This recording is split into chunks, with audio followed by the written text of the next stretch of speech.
నమస్తే. Municipal elections లో అయితే మనకి ముఖ్యంగా చూసుకుంటే ప్రతిసారి కూడా కాంగ్రెసే ముందంజలో ఉంటుంది అని చెప్పేసి వింటూనే ఉన్నాము. ఈసారి కూడా 60% కొట్టడం జరిగింది. అయితే బీఆర్ఎస్ కాంగ్రెస్ మధ్యలో మెరుపు వేగం తోటి మనకైతే ఆల్ ఇండియా ఫార్వర్డ్ బ్లాక్ తోటి కవితకి రావడం జరిగిందనమాట. సో ఈసారి విజయానికి బీజాలు పడ్డట్టే అంటారా మరి కవిత గారికి? బీజాలు పడ్డాయా లేదా అని మీరే ప్రత్యక్షంగా చూస్తారు. ప్రజలు ఏ విధంగా ఆదరిస్తారో. ఇది ట్రైలర్ మాత్రమే. ఫుల్ సినిమా ఇంకా చాలా ముంగట ఉంది. ఈ రోజు వరకు కూడా ఈ జాగృతి అన్నది ఒక ఆర్గనైజేషన్ ఉంది. ఇంకా పార్టీగా ఇంకా నిర్మాణం కాలే.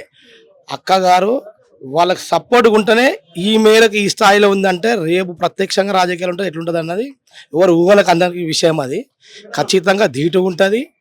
ఇంకా రాబోయే కాలంలో మా కవిత గారిని తట్టుకోనికి ఎవరు సాధ్యపడనంత ధీటుగా ఉంటుందని చెప్పి చెప్తున్నాం.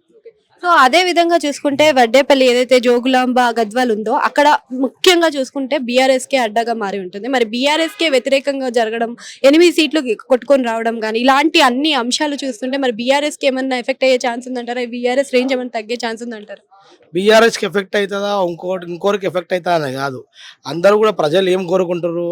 ఒక మంచి వ్యక్తి, ప్రజల పక్షాన నిలబడే వ్యక్తిని కోరుకుంటారు. ఈరోజు ఇప్పుడు ప్రధాన ప్రతిపక్షం బీఆర్ఎస్ కూడా నిలదీయని అన్ని అక్కగారు నిలదీస్తారు కాబట్టి, ప్రశ్నించే గొంతు కాబట్టి తాను వస్తే తన వాళ్ళ అధికారంలోకి వస్తే వాళ్ళకి మేలు జరుగుతున్న ఉద్దేశంతో అక్కగారి అభ్యర్థులకు పెద్దపీట వేసి వాళ్ళని గెలిపించిండ్రు.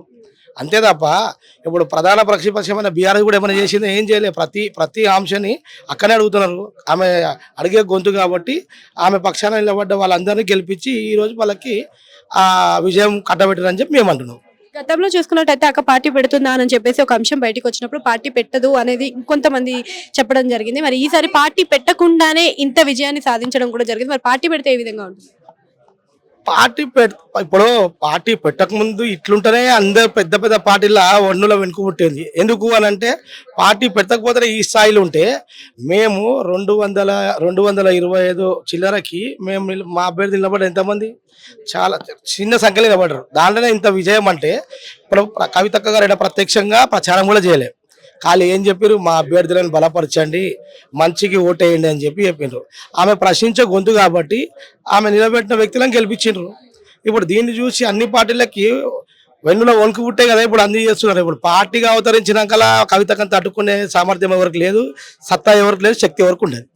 అదే విధంగా చూసుకుంటే అపోజిషన్ అనేది ఎవరికైనా ఎక్కడెక్కడో పార్టీ తరపులో నుంచి ఉంటుంది. కానీ అక్కకు మాత్రం స్వయంగా ఇంట్లో నుంచి అపోజిషన్ అనేది జరిగింది.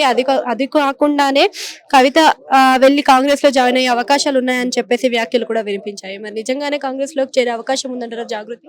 ఇప్పుడు అక్కగారు కాంగ్రెస్ లో పోయేది ఉంటే ఈ అభ్యర్థులకు కాంగ్రెస్ బలపరుస్తుండే కదా.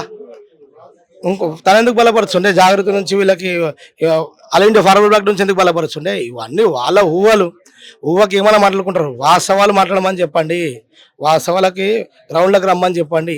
అక్కగారు ఖచ్చితంగా పార్టీ పెడతారు. కాలయాపన అవుతుంది వచ్చి, కానీ ఇవాళ రేపు పార్టీ పెడతారు, దాంట్లో సందేహం లేదు. ఏ పార్టీ కాంగ్రెస్ కానీ బీజేపీ కానీ ఏ పార్టీకి కొమ్ము కాసే తత్వం కాదు అక్కది. ఆమె తనే ఉంటారు, ఉండి పార్టీ పెట్టి ఈ ప్రజల కోసం కట్టుబడి ఉండి ప్రజలకు కావాల్సిన సౌకర్యాలు చేకూరుస్తారు ఆమె. రేపు 28, 29లో జరిగే ఎలక్షన్స్లో ఎంత పెద్ద ప్రభంజనం ఉంటుందంటే మేము ఖచ్చితంగా అనుకుంటున్నాం. రేపు ఈ తెలంగాణలో తొలి ముఖ్యమంత్రి, మహిళా ముఖ్యమంత్రి అక్కగారే అనుకుంటున్నాం. ఆ దిశగానే ఈ రోజుకి అడుగులు పడుతున్నాయి. ప్రజలు కూడా అది విశ్వసించి వాళ్ళు స్వాగతిస్తారని మేము బలంగా అనుకుంటున్నాం. సో అదే విధంగా కొన్ని సందర్భంలో కేటీఆర్ గారు మాట్లాడడం జరిగింది. ముఖ్యంగా ఏమనంటే పొట్టోడైనా గట్టోడైనా మంచోడైనా చెడ్డోడైనా కేసీఆర్ ముఖం చూసి ఓట్లు వేయాల్సిందే అని చెప్పేసి. మరి దానిపైన మీ అభిప్రాయం ఏంటి అసలు? వాస్తవం ఇప్పుడు మంచోళ్ళు కాబట్టి మా అభ్యర్థులకు ఓటేసారు. మరి ఇప్పుడు మీరు చెప్పినా మేము చెప్పినా ఏం చెప్తున్నాం అంటే మిమ్మల్ని విశ్వసించలేదు. ఎందుకంటే మీరు 10 ఏళ్ళు అధికారంలో ఉండి ఏం చేయలేరు కాబట్టి మిమ్మల్ని విశ్వసించకుండా అక్కగారు మాట నమ్మి ఆమె చేస్తున్న ప్రయత్నాలు, ఆమె చేస్తున్న ప్రజల కోసం చేస్తున్న సర్వీస్ను చూసి మా అభ్యర్థులను గెలిపించిండ్రు.